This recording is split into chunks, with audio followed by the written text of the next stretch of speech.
Nasubukan mo na ba itong chicken biryani? Isa itong pagkain na kilala pagdating sa Saudi Arabia or sa Middle East. Kaya kung nakarating ka na doon, for sure natikman mo na din to. Sobrang namiss ko nga kumain ng biryani kaya sa pagkakataong ito gagawin natin. Eksakto, meron akong nakita sa online, biryani pack. Kumpleto na siya. Kasama niya na yung ibang mga ricado katulad ng mga spices at good for 3 to 5 person na din ito. Hindi ka rin mahirapan kung paano gawin dahil may kasama na itong instruction. Bali una ko ang ginawa dito ay minarinate ko muna yung manok at least 20 minutes. Habang nakamarinate yung manok, naghiwa naman ako ng maninipis na sibuyas. At pinirito ko lang ito hanggang sa maging crispy at tinabi ko muna ito. Binawasan ko lang yung mantika at dyan na din ako naggisa ng bawang sibuyas, luya at kamatis. Ginisa ko ng kaunti yung manok, tinakpan at lulutuin ko naman ng 15 minutes. At dito naman sa bigas, after ko mahugasan ng 2 beses, ibinabad ko muna ito sa tubig ng 30 minutos. Take note lang guys, kailangan half cook lang ang pagkakaluto natin dito sa bigas. Kaya hindi ko na ito tinakpan tapos pinakulong ko lang ng 8 minuto after ibuhos ang may salaan para madrain yung tubig.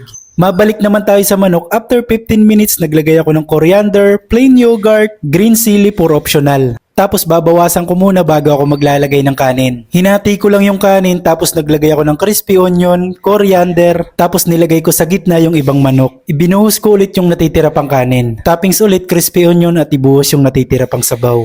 Nilagyan ko ng foil sa ibabaw para hindi makalabas ang kanyang usok at lutuin na lang ito sa mahinang apoy at least 10 minutes pwede na yan. Ayan na guys! O diba, ang dali niya lang gawin. Kailangan ganyan ang texture niya, hindi siya durog at hindi rin malata. Shoutout nga pala sa mga OFW na lagi nakasubaybay sa mga videos natin. Lalo na dyan sa mga nasa Middle East, mag-ingat po kayo palagi, God bless po sa inyo. At maraming salamat na din sa mga bagong followers natin. At para sa mga magtatanong kung saan ko nabili ang biryani pack, ilalagay ko na lang dyan yung link sa yellow basket kung saan ko nabili. Thank you for watching!